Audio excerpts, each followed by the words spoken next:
Tu veux nous rendre forts. Tu veux nous donner la forme qui te plaît. Viens nous instruire. Pour la gloire de Jésus, nous prions ainsi, Père. Amen. Shalom. Que Dieu soit béni. Et soyez bénis vous tous, frères et sœurs. Vous qui comprenez que nous avons besoin de nous faire des provisions pour entrer dans notre destinée, pour entrer en possession de notre héritage. Nous sommes là dans notre étude sur les livres de Josué. Nous avons dit que ces livres nous aident à apprendre comment avoir du succès dans notre marche chrétienne, comment réussir dans notre entreprise, comment réussir dans notre vie de famille en tant que père de famille, en tant que mère de famille, comment réussir là où Dieu nous a placés comme responsables. Et par-dessus tout, comment réussir d'entrer dans notre Jérusalem céleste. Nous lisons dans Josué, nous sommes toujours au chapitre 1, la deuxième partie, à partir du verset 10. Josué donna cet ordre aux officiers du peuple. Parcourez les camps et voici ce que vous commanderez au peuple. Préparez-vous des provisions, car dans 3 jours, vous traverserez le Jourdain, que voici pour aller conquérir le pays dont l'Éternel, votre Dieu, vous donne la possession. Amen. La fois dernière, nous nous sommes arrêtés sur cet obstacle, le Jourdain. Avant d'entrer dans le pays de la promesse, Josué devait aider le peuple à traverser le Jourdain. Et le Jourdain, nous l'avons comment examiner? Nous avons trouvé que la Bible déjà appelait le Jourdain par ses rives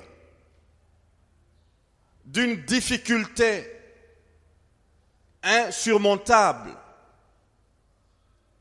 d'une difficulté combien grande. Mais Josué devait aider le peuple de Dieu à traverser ce Jourdain sans bateau, sans pirogue, sans navire. Et là, c'était un test devant lequel Josué se trouvait. Dieu lui dit de traverser le Jourdain avec le peuple. Le peuple qui était sur la baie, sur la rive, sur le sable, au bord du fleuve Jourdain, installé dans le camp, où il se sentait déjà dans une situation de confort. Est-ce que le peuple allait trouver la traversée du Jourdain comme quelque chose d'agréable, quelque chose de plaisant, ou bien c'était un attentat que de s'engager à traverser le Jourdain? Quelle était l'attitude de Josué devant les rives orgueilleuses du Jourdain? Nous l'avons vu, comment les rives, comment le fleuve Jourdain déborde ses rives en temps de moisson. Et c'était une difficulté, c'était un obstacle à l'entrée de la terre promise. Pour nous dire que dans notre marche chrétienne, Nous n'avons pas à rouler sur les tapis pour décrocher les meilleurs que Dieu a pour nous. Nous n'avons pas juste à monter comme à travers l'ascenseur pour décrocher ce que Dieu a pour nous. Mais quelle est notre attitude lorsque nous sommes face à face avec l'obstacle? Nous nous arrêtons à considérer l'obstacle ou bien nous voyons ce qui est derrière l'obstacle, le lait et le miel. Alléluia. Est-ce que nous sommes effrayés, terrifiés, horrifiés par l'obstacle qui est là devant nous, ou bien notre regard va au-delà de l'obstacle et reste focalisé sur les meilleurs, sur l'objectif qui est derrière l'obstacle. Et là, nous avons dit, devant cet obstacle, nous devons rentrer en nous-mêmes pour reconnaître dans notre marche chrétienne, dans notre vie chrétienne, ce qui peut nous empêcher à traverser le Jourdain, ce qui peut nous empêcher à affronter la difficulté. Et nous avons considéré la semaine passée le premier obstacle ou la première cause de l'échec dans notre marche chrétienne, la paresse.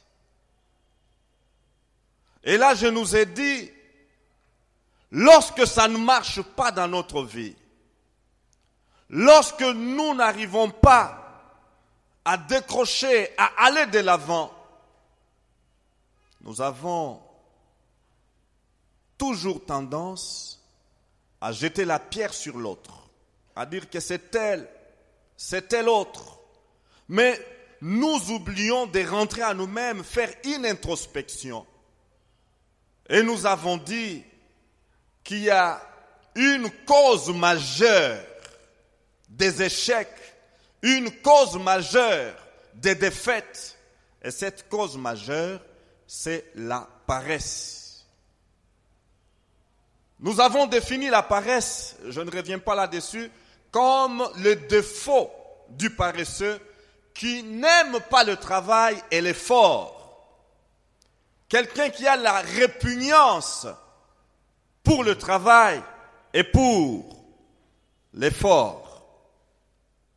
Et nous avons vu comment la Bible traite la paresse. La tragédie du paresseux. Le paresseux ne veut pas labourer au bon moment, mais à la récolte, il cherche et ne trouve rien. Les paresseux se croient plus sages que cette personne qui répondent intelligemment. Est-ce que vous comprenez ce que la Bible dit? Les paresseux se croient plus sages que cette personne qui répondent intelligemment ou cette personne intelligente. Pour les paresseux, ces personnes-là sont moins sages que lui. Et ça, c'est une tragédie, frères et sœurs. Et la paresse, nous l'avons vu, engendre pauvreté et médiocrité. Et nous devons considérer, avant de passer à l'autre cause de l'échec, que l'activité est commandée par Dieu avant la chute. Genèse 2,15. Mais dans Ecclésiaste 9,10, la Bible dit, tout ce que ta main trouve à faire avec ta force, fais-le. Car il n'y a ni activité, ni raison, ni science, ni sagesse dans le séjour des morts où tu vas. L'activité. Quelque chose que les paresseux n'aiment pas. L'activité, l'effort. Mais nous voyons déjà comment cet homme qui écrit les livres d'Ecclésiaste, c'est l'homme le plus sage qui ait existé sur cette terre, avant lui et après lui. Jamais le monde n'a connu un sage comme lui, sinon notre Sauveur et Seigneur Jésus-Christ. Mais il dit, tout ce que ta main trouve à faire avec ta force, fais-le, car il n'y a ni activité, ni raison, ni science, ni sagesse dans le séjour des morts où tu vas. Et dans 2 Thessaloniciens, chapitre 3, versets 10 à 12, Paul parle et dit, « Car lorsque nous étions chez vous, nous vous recommandions ceci. Si quelqu'un ne veut pas travailler, qu'il ne mange pas non plus. » Si quelqu'un ne veut pas. Est-ce que nous comprenons la nuance? Il n'est pas dit si quelqu'un ne travaille pas, mais si quelqu'un ne veut pas. Il y a des gens qui veulent travailler, mais qui ne trouvent pas l'occasion de travailler. Soit il n'y a pas création d'emplois comme dans notre pays, soit on va y arriver, ils n'arrivent pas à identifier les talents que Dieu a investis, a déposés en lui pour pouvoir se prendre en charge. Si quelqu'un ne veut pas travailler, qu'il ne mange pas non plus. Or, nous apprenons que certains d'entre vous vivent dans le désordre et qu'au lieu d'agir, ils s'agitent. Nous invitons ces gens-là et nous les exhortons par le Seigneur Jésus-Christ à travailler paisiblement et à manger leur propre pain. Amen. Encouragement au travail. Exhortation au travail.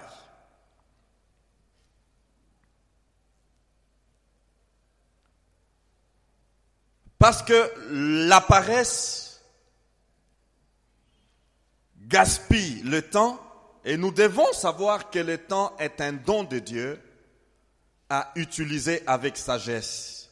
Dans le psaume 39, versets 4-5, nous lisons « Éternel, fais-moi connaître ma faim, quelle est la mesure de mes jours? Je reconnaîtrai combien je suis fragile. » La mesure de mes jours. Nous avons besoin de connaître la mesure de nos jours. Amen. C'est ce que le psalmiste dit au psaume 90. Enseigne-nous à mieux compter nos jours. Alléluia. Lorsque nous apprenons cela, nous devons être programmés, savoir ce qu'il convient de faire, savoir comment établir des priorités et travailler sur ces priorités. Pourquoi? Parce que nous connaissons la mesure de nos jours. Sans la connaissance de la mesure de nos jours, nous allons nous leurrer et penser que, sur cette terre, nous aurons à vivre toute l'éternité sur cette terre. Non. Et à cause de cette situation, on ira de report à report. Oui, je ferai demain. Oui, je ferai demain. Oui, je ferai demain. Non. Nous devons apprendre la mesure de nos jours. Voici que tu as donné à mes jours la largeur de la main et la durée de ma vie est comme un rien devant toi. Oui, tout homme debout n'est qu'un souffle. Alléluia. Frère, la paresse. Je me souviens, il y a 4 ans en arrière, je pense, c'était autour du 50e anniversaire du ministère de notre pasteur. Je lui ai posé cette question. Pasteur, dis-moi un peu, si jamais Dieu te demandait comme il a demandé à Salomon, demande-moi ce que tu voudras que je te donne. Qu'est-ce que tu lui demanderais? Si Dieu venait te demander, Jacques, Vernon, que veux-tu que je te donne? Le pasteur m'a regardé, il a souri. Il a dit ceci, je lui demanderai de me rendre à 20 ans, que je sois un garçon de 20 ans. Je me fais comprendre? Il a dit ça, voilà tout ce que je lui demanderai, fait que je revienne à 20 ans. Frère, parce que les choses que je vois, ce que je peux faire, s'il m'était donné de revenir à 20 ans, vous ne pouvez pas vous imaginer. Alléluia. Mais vous, aujourd'hui, vous avez 20 ans. Aujourd'hui, vous avez 30 ans. Vous avez 40 ans. Comment concevez-vous cet âge que vous avez? Est-ce que vous pensez, croyez-vous que le temps va s'arrêter pour vous attendre ou bien le temps avance? La paresse.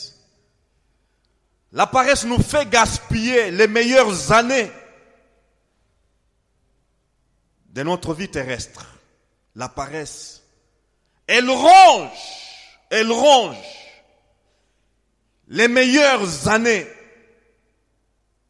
Les années où nous sommes encore pleins d'énergie.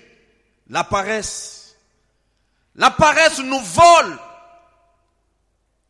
les temps précieux. Le temps où nous pouvons faire des exploits avec le Seigneur, la paresse nous vole ces temps. Que le Seigneur nous aide, frères et sœurs, à combattre cet ennemi, la paresse. Ephésiens 5, 15 nous dit, veillez donc avec soin sur votre conduite, non comme des fous, mais comme des sages. Alléluia. Non comme des fous, mais comme des sages. Lorsque nous laissons la paresse nous envahir, nous contrôler, nous diriger, eh bien, c'est quoi d'autre? Sinon que de la folie. Rachetez le temps, car les jours sont mauvais. C'est pourquoi ne soyez pas sans intelligence, mais comprenez quelle est la volonté du Seigneur. Alléluia. La paresse est une sorte de rébellion tacite. Je me fais comprendre. La paresse est une sorte de rébellion cachée. On sait ce qui convient de faire. On sait ce qui est bien, mais on refuse de le faire.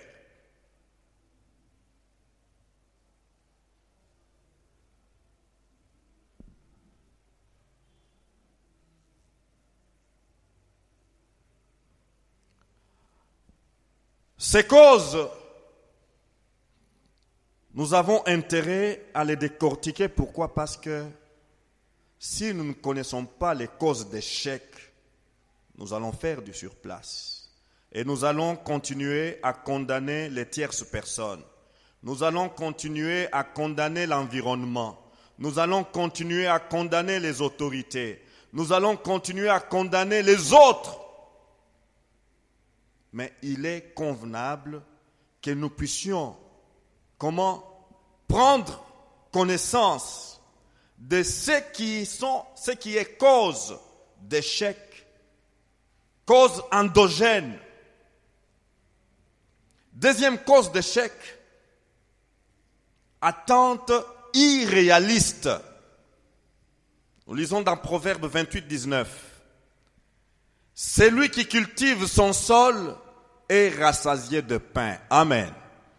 Celui qui cultive son sol est rassasié de pain.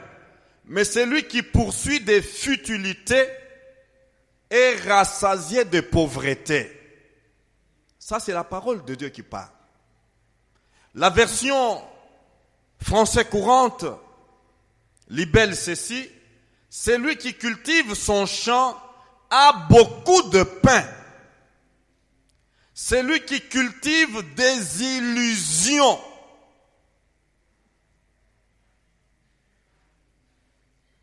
beaucoup de misère,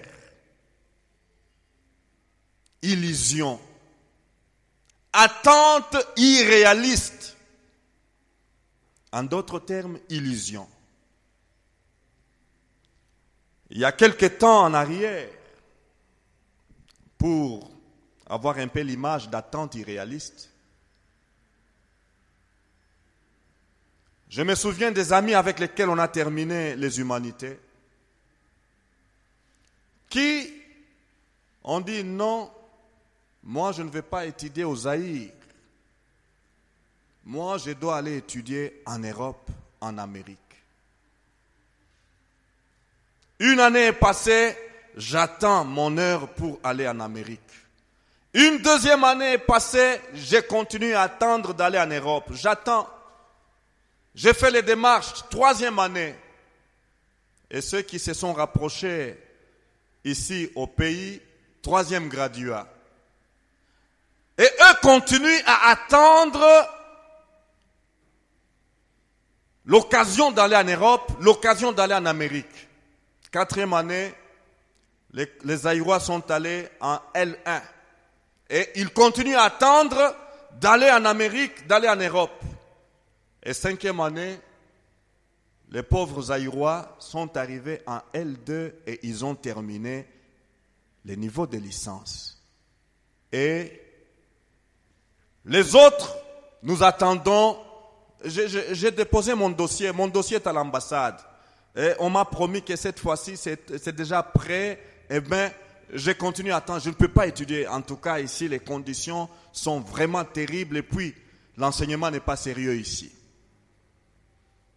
Et je puis vous dire que le temps d'étudier est passé pour plusieurs de ces amis-là, au point que le désintéressement les a gagnés. Et à l'heure que nous parlons, ils sont restés au niveau du secondaire. Illusion, attente irréaliste. Frères, sœurs, il y a une anecdote bantou qui dit il y avait deux personnes, deux amis. L'un avait comme attitude, 5 heures du matin, il s'élève et il va à son champ. Comme le verset le dit là, il se met manuellement avec sa houe. Il fait 5 mètres carrés avant la levée du soleil. Et il se repose. Et son ami arrive. Toi, c'est seulement ça que tu as fait? Depuis que tu es venu à 5 heures, il est 9 heures, tu n'as fait que 5 mètres carrés. Ouh là là, tu vas voir, moi, quand je vais commencer, dès que je vais commencer par ici, je vais terminer là-bas. Tu vois cet arbre là-bas? C'est là que je vais arriver.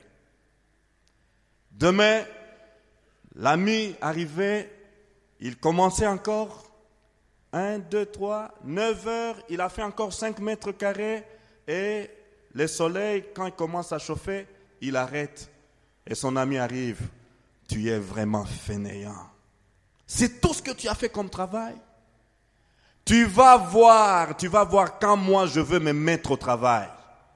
Ça sera jusque là dès que je vais commencer. Une semaine, le monsieur a sémé. Et l'autre continue à se moquer de lui. Tu verras ce que je suis, ce dont je suis capable. Et la saison est passée. Il n'a jamais commencé. La moisson est arrivée, l'autre a moissonné. Je me fais comprendre. Il n'a jamais commencé. Il n'a jamais donné donc sa première houe dans le sol. Mais il continue toujours à pointer du doigt. Moi, je vais commencer d'ici. Jusque-là, tu vas t'étonner quand je vais commencer. Et il s'est rendu tout simplement compte que la saison était passée et que la moisson était faite. Lui n'avait rien moissonné. Celui qui cultive son champ a beaucoup de pain. Celui qui cultive des illusions, beaucoup de misère. Et le deuxième ami s'est retrouvé avec beaucoup de misère. L'illusion, attente irréaliste.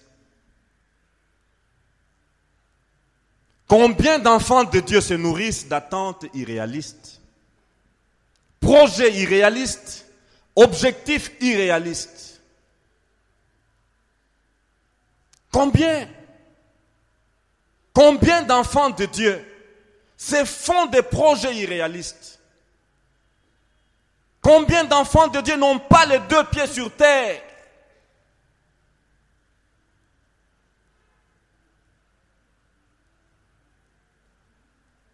Attente irréaliste signifie attente utopique, fantaisiste, improbable, non raisonnable, qui ne peut être réalisée.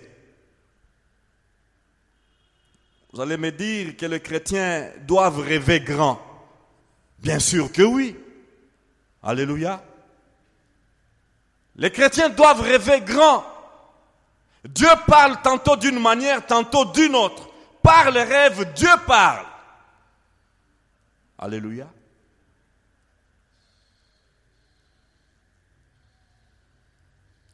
Les chrétiens doivent avoir des ambitions, d'accord. Mais quelle doit être la source de nos rêves? Quelle doit être la source de nos ambitions?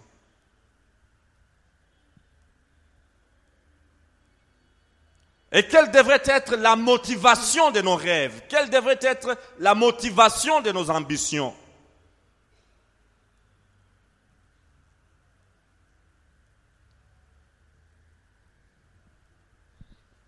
Le monde chrétien est rempli d'hommes et de femmes qui ont réalisé des grands exploits avec le Seigneur et pour le Seigneur. Alléluia. Je pense ici à un homme cordonnier de son état. Alléluia. Cordonnier de son état. Cet homme, lorsque le Seigneur l'a appelé, il n'avait pas un niveau élevé, il n'avait pas un niveau universitaire. Mais lorsque le Seigneur l'a appelé, le Seigneur lui a donné une grande vision.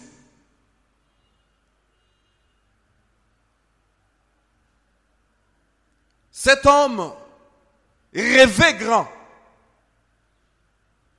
Il est dit de cet homme que dans son studio, un petit local, 4 mètres sur 4 ou 5 sur 5, il avait les maps monde, les cartes du monde, attachées au mur de sa chambre. Et ces cartes, c'était quoi pour lui? C'était des sujets de prière. Alléluia. Sujets de prière. Il priait en pointant du bout de doigt donc les pays et les coins que le Saint-Esprit lui indiquait. Et cet homme, cordonnier de son état, a fini par établir une grande mission. Je me fais comprendre. Une grande mission. Il a fait la traduction de la Bible. C'est cordonnier de son état. Et c'est un grand nom. Un grand nom dans le monde missionnaire. Je vais parler de William Carey. Alléluia. Il a marqué la Chine, cet homme. Pouvons-nous dire que son rêve était utopique? Non. Il a rêvé grand et il a travaillé, cordonnier. Et les gens ont vu qu'il travaillait comme cordonnier. Et quand il a partagé sa vision avec les chrétiens de son époque, les chrétiens étaient tous enflammés. Et cet homme a trouvé le moyen pour pouvoir faire la traversée de l'Angleterre jusqu'en Chine. Et arrivé en Chine, le Seigneur a pourvu. Alléluia. Le Seigneur a pourvu. Il a établi une société missionnaire et a traduit la Bible dans la langue chinoise. C'est pour dire qu'un enfant de Dieu qui est branché sur Dieu peut rêver grand. Et lorsque Dieu est avec lui dans ses rêves, lorsque Dieu est celui qui a généré, qui a communiqué ses rêves, il va finir par amener ses rêves à la réalisation. Amen. Lorsqu'on étudie la vie de ces hommes, on se rend vite compte d'une chose, ils n'étaient pas paresseux. Ces hommes, ils n'étaient pas paresseux, ils n'étaient pas actifs, ils étaient entreprenants. Ces hommes. Un paresseux se nourrit des attentes irréalistes. C'est pour dire, il y a corrélation. Il y a corrélation ou un lien entre la paresse et attentes irréalistes. Étant donné qu'il n'accomplit pas le plan que Dieu a conçu pour sa vie. C'est ça le problème du paresseux. Parce qu'il ne veut pas accomplir le plan que Dieu a arrêté pour sa vie, eh bien, de quoi se nourrit-il? Des plans irréalistes, des attentes irréalistes. Et ça les consolide dans son attitude de refus de travailler et répugnance de tout effort.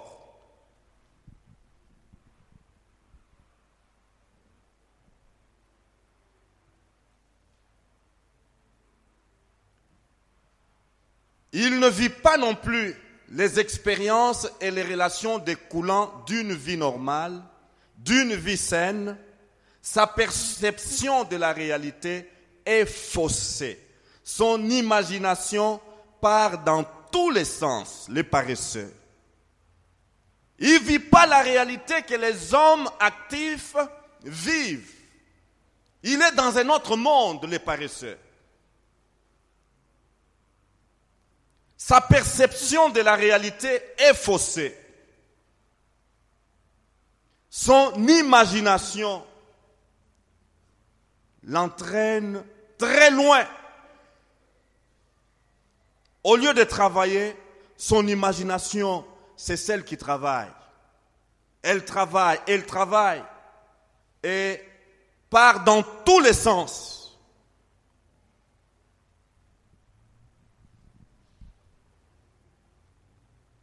Attente irréaliste.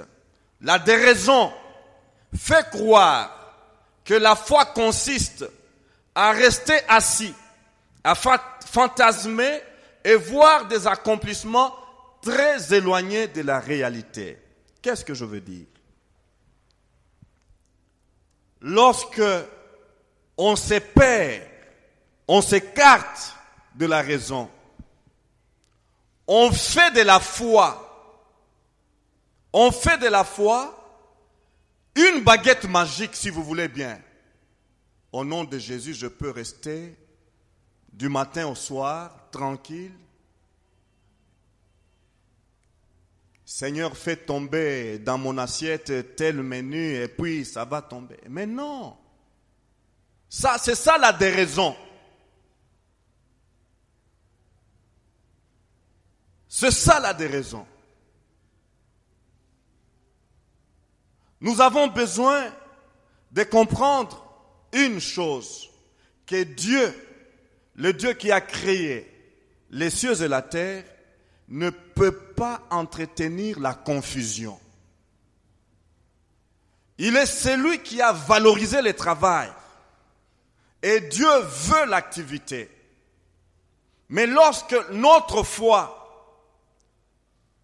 va nous amener à mépriser le travail, lorsque notre foi va nous amener à négliger le travail, lorsque la foi que nous professons va nous amener à déconsidérer l'activité, eh bien, ça, ce n'est plus la foi biblique.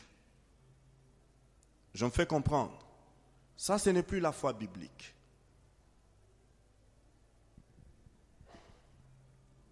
Ça, c'est autre chose. L'attentisme n'est pas la foi. Beaucoup d'enfants de Dieu attendent patiemment cette occasion d'or qui produira la percée. La percée. Beaucoup de campagnes, beaucoup de journées. On lit les calicots, les banderoles. C'est votre percée, venez, Dieu va vous donner votre percée. L'année de votre percée, c'est la saison de votre percée. Mais la percée comment? Tout en étant assis, oisif, ne faisant rien, mais je crois dans la percée. Je ne peux pas croire que cette percée-là soit biblique. Une percée mystique, d'accord, mais pas une percée biblique. Sans rien faire, s'imaginant qu'un jour, Dieu va faire accomplir son dessein pour leur vie, même si eux tournent leur pouce. La percée. C'est ma saison. Je peux ne pas aller au travail, mais cette année ici, c'est l'année de ma percée. Non. Ça, ce n'est pas l'évangile de Christ. Frères et sœurs, la foi est basée sur la parole de Dieu. La foi chrétienne est fondée sur les principes bibliques. Et le verset 19 du Proverbe 29 nous donne un principe très important. Celui qui vit dans un monde imaginaire, irréaliste, est voué à l'échec, à la défaite. C'est très important pour nous, alors que nous sommes en train d'étudier ces livres de Josué, dans le but de reconsidérer notre marche, dans le but de reconsidérer notre façon de faire, reconsidérer notre attitude dans notre travail, reconsidérer comment notre style de direction, reconsidérer notre témoignage. Celui qui vit dans un monde imaginaire, irréaliste, est voué à l'échec, à la défaite. À travers ces passages, nous avons là quelques leçons à tirer. La moisson n'arrive pas au hasard. La moisson, pour moissonner, il faut faire quelque chose. Alléluia. Pour moissonner, il faut faire quelque chose. Soit dit en passant, de cette doctrine de la moisson, où on enseigne à moissonner. Moissonner, c'est quoi? Donner au pasteur. Si vous donnez au pasteur, vous moissonnez et le Seigneur va vous bénir. Non, je ne parle pas de cette moisson. Alléluia. Il est bien dit, donnez, il vous sera donné. Alléluia. Mais je ne tiens pas ici à appuyer cette doctrine qui est trop répandue, qui a appauvri des fidèles. Vous voulez être béni, il faut donner aux hommes de Dieu. Est-ce que je me fais comprendre? Non. Nous n'avons pas la permission de manipuler les fidèles. La Bible ne nous permet pas, ne nous enseigne pas à manipuler les fidèles sous quelque forme que ce soit des manipulations. Se tenir debout, s'aimer. Qui veut s'aimer $100? Et vous voyez les semeurs qui se tiennent debout avec la sémence de $100. Oui, dans une semaine, dans un mois, ton dossier qui est à l'ambassade, tu vas voir ce que Dieu va faire. S'aimer, qui a encore $100 pour s'aimer? Qui a encore $50? et nous voyons ces choses autour de nous. Ça, c'est la manipulation pure et simple. Je me fais comprendre. La Bible dit, que c'est lui qui enseigne, n'est-ce pas, vit de l'évangile. Mais nous vivons de l'évangile, nous autres. Et c'est pour autant que je dois manipuler les fidèles, comme vous êtes là, que Dieu me préserve. Que Dieu me préserve.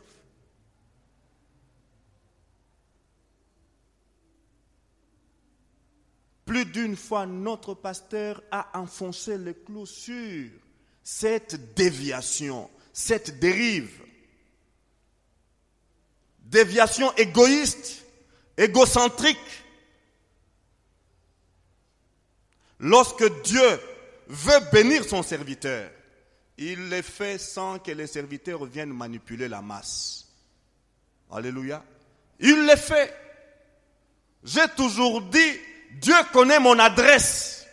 Je n'ai pas besoin de donner mon adresse aux gens. Frère, vous n'avez pas besoin de donner votre adresse aux fidèles. Alléluia.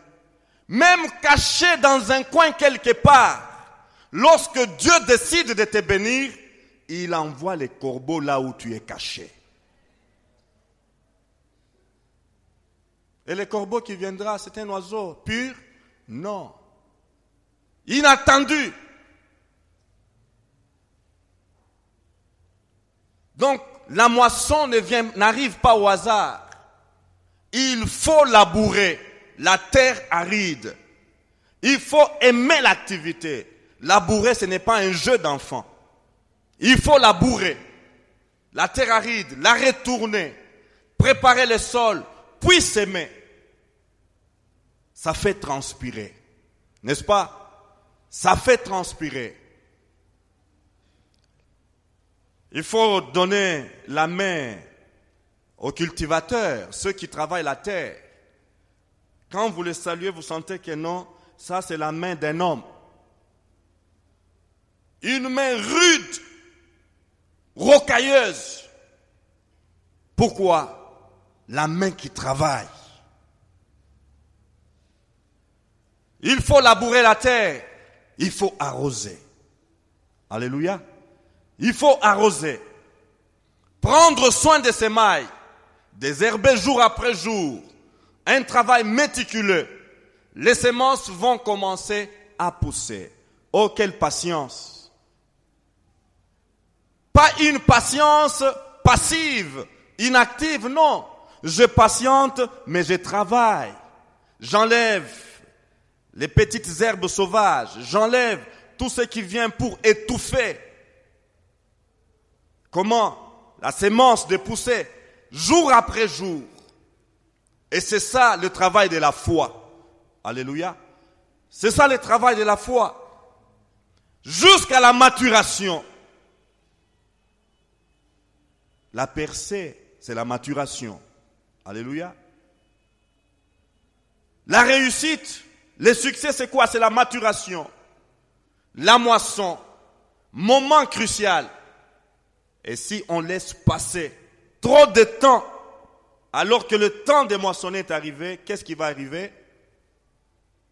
Les insectes vont dévorer le fruit. Et ceci doit nous parler très fort, frères et sœurs. Il y a un temps pour tout. Il y a un temps pour quoi? Labourer. Il y a un temps pour s'aimer. Il y a un temps pour arroser. Il y a un temps pour désherber. Il y a un temps de maturation. Et il y a le temps pour moissonner. Comment voulez-vous sauter les 5 étapes pour vous attendre à moissonner? Attente irréaliste.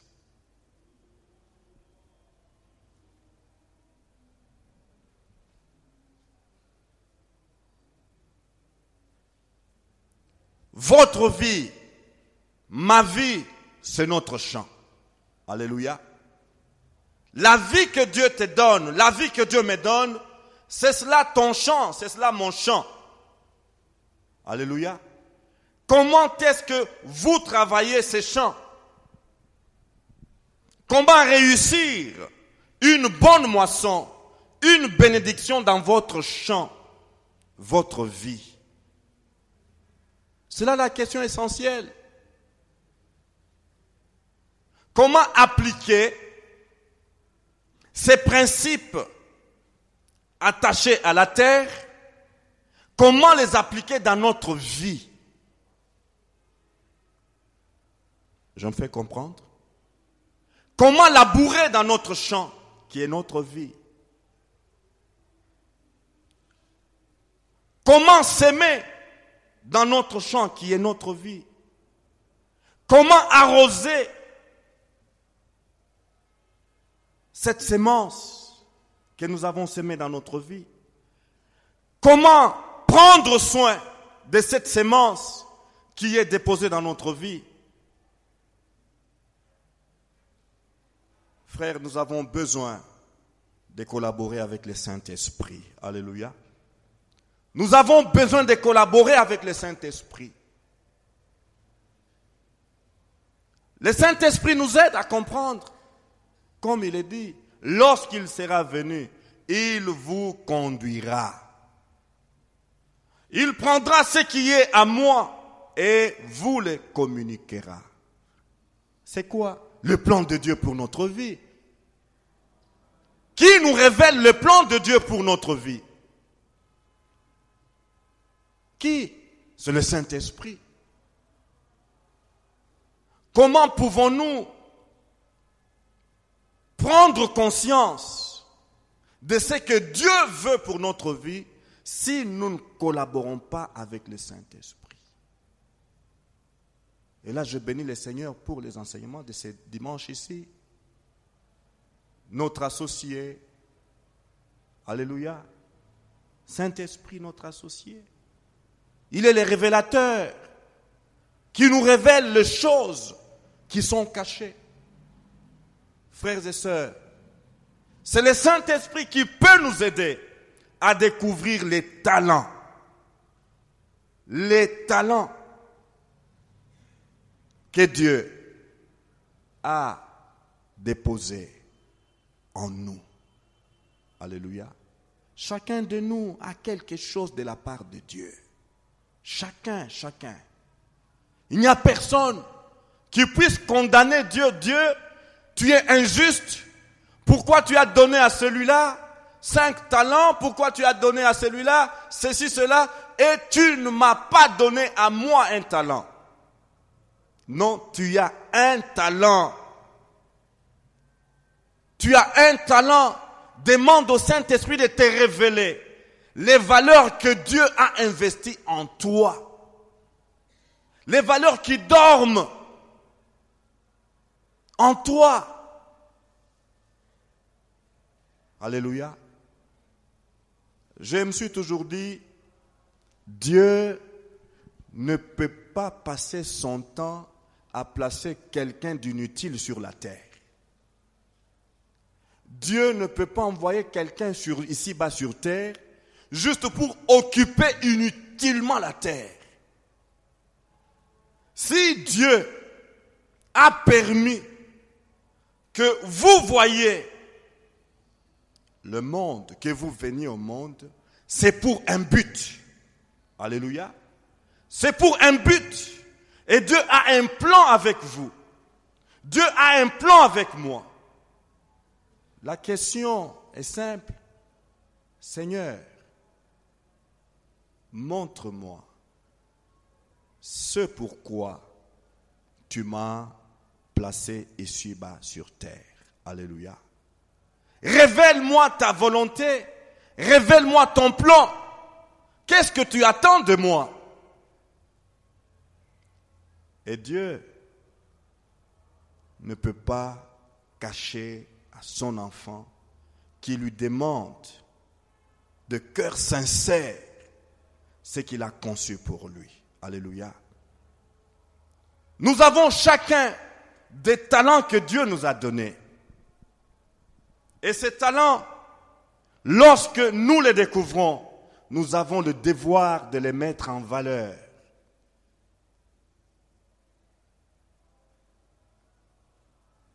C'est lui qui se nourrit d'attentes irréalistes. Pourquoi je parle de talents? Il n'a pas la découverte. Il peut avoir des talents, mais il ne veut pas les mettre en valeur. Il ne veut pas les reconnaître.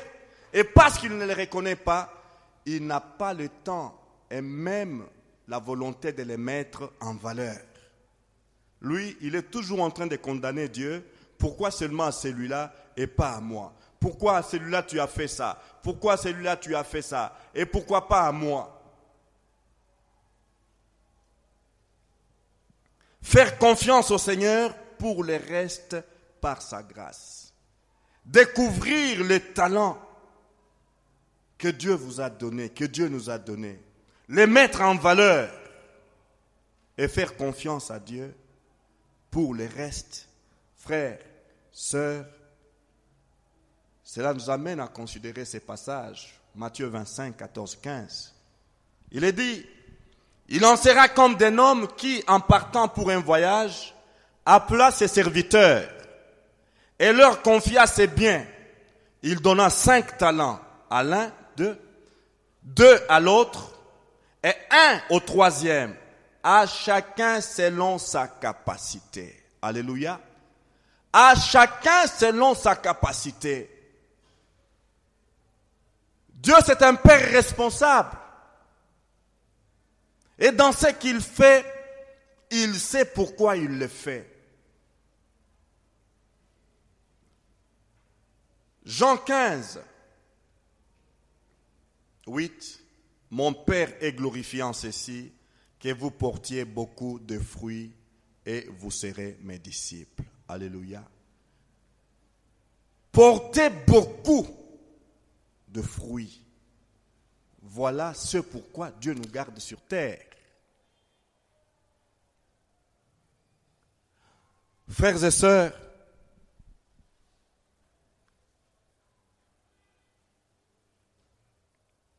Galates 6, 7 nous dit, ne vous y trompez pas, on ne se moque pas de Dieu, ce qu'un homme aura semé, il le moissonnera aussi. Alléluia. Si nous sémons des utopies, si nous sémons des rêves irréalistes, si nous sémons de choses imaginaires, qu'est-ce que nous pouvons moissonner? Que le Seigneur nous aide.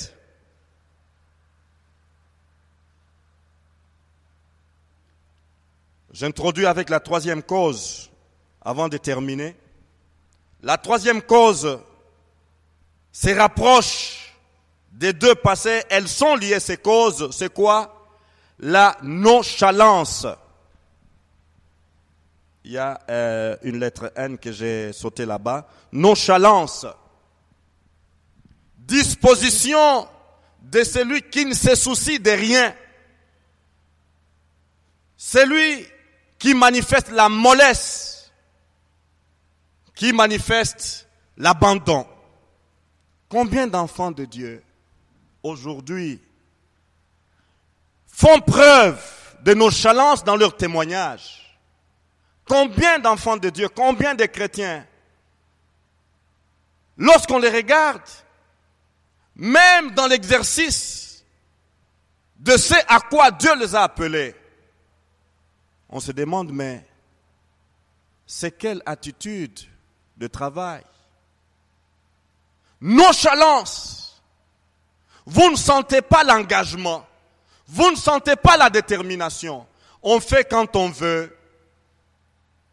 On va quand on veut. On vient quand on veut. On fait comme on veut.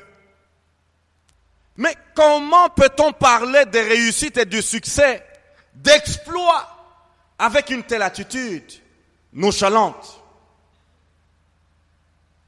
Est-ce que je me fais comprendre?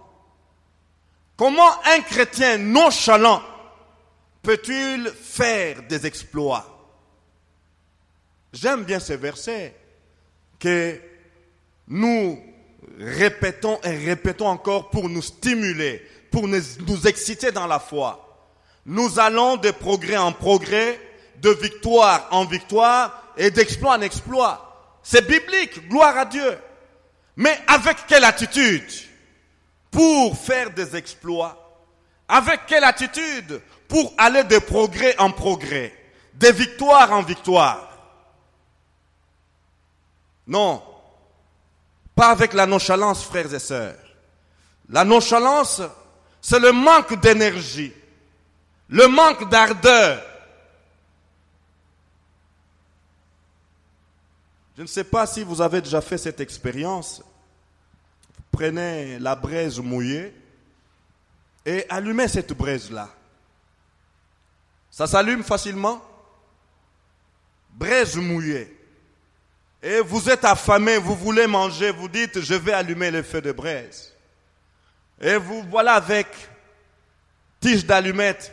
Vous pouvez épuiser toute une boîte d'allumettes pour allumer la braise. Est-ce que ça s'allume? Non. Comment peut-on faire des exploits avec une telle attitude dans notre marche chrétienne? Comment peut-on faire, oui, comment des progrès? Comment pouvons-nous entrer dans notre destinée lorsque nous faisons preuve de nonchalance, lorsque nous n'avons pas d'ardeur, lorsque nous n'avons pas d'énergie? Tout devient comme un travail forcé. Que Dieu nous aide, frères et sœurs. Proverbe 18:9 dit, c'est lui qui se relâche dans son travail est frère de celui qui détruit. C'est lui qui fait quoi? Il n'est pas paresseux. Non. Il n'a pas des attentes irréalistes. Non. Il connaît son travail. Il connaît ce qu'il doit faire comme tâche. Mais seulement, il se relâche. Seulement, il devient négligent. Comment aujourd'hui tu n'iras pas au travail? Oh,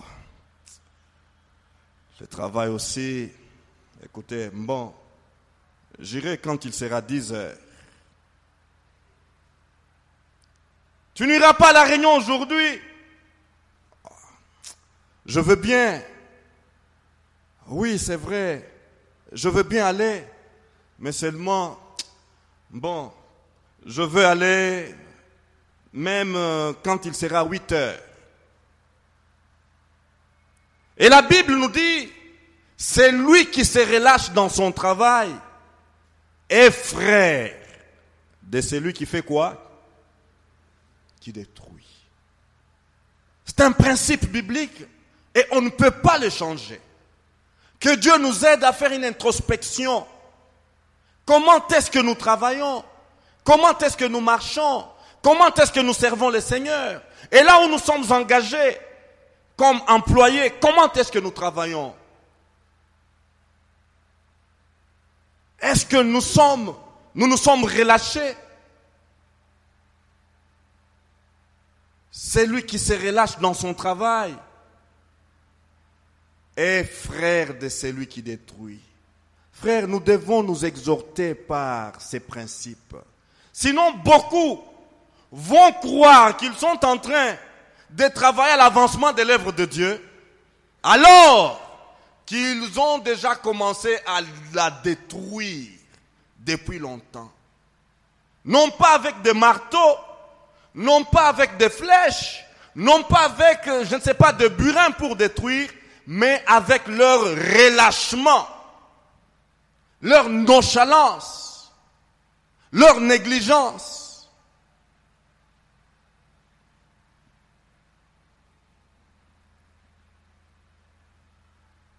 La version d'Arby traduit ces versets en ce sens.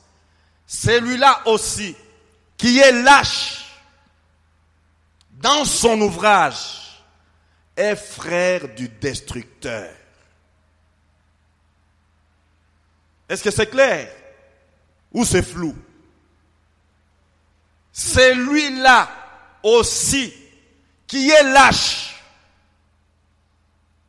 dans son ouvrage, non pas l'ouvrage de l'autre. Je me fais comprendre? Non, si je suis lâche dans ce que moi je suis appelé de faire, dans ce que moi je suis appelé à faire, eh bien, je suis frère du destructeur.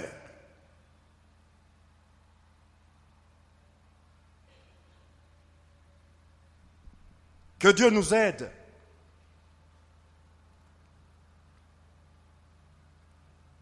Et Paul, qui avait cette conscience très aiguisée, conscience de quoi? Conscience du jugement, dit ceci. C'est pour cela aussi dans 2 Corinthiens 5, versets 9 à 10, c'est pour cela aussi que nous mettons notre point d'honneur à lui être agréable, soit que nous demeurions dans ses corps, soit que nous les quittions. Car il nous faut tous comparaître devant les tribunaux du Christ, afin qu'il soit rendu à chacun d'après ce qu'il aura fait dans son corps, soit en bien, soit en mal. Alléluia. Tu négliges, tu relâches dans le travail.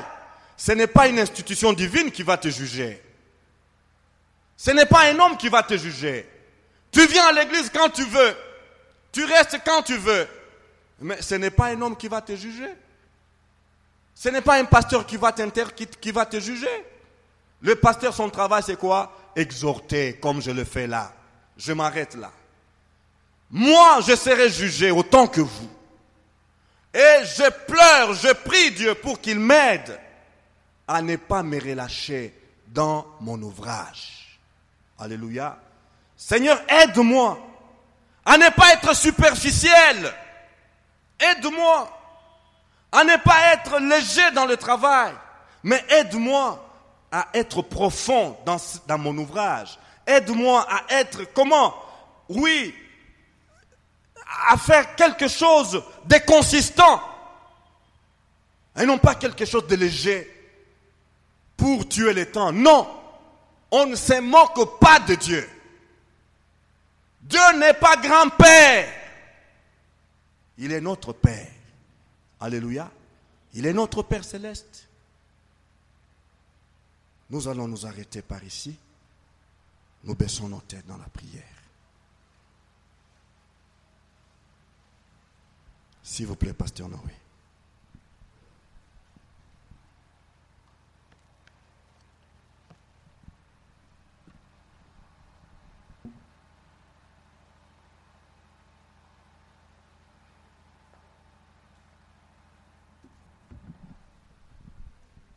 Alléluia.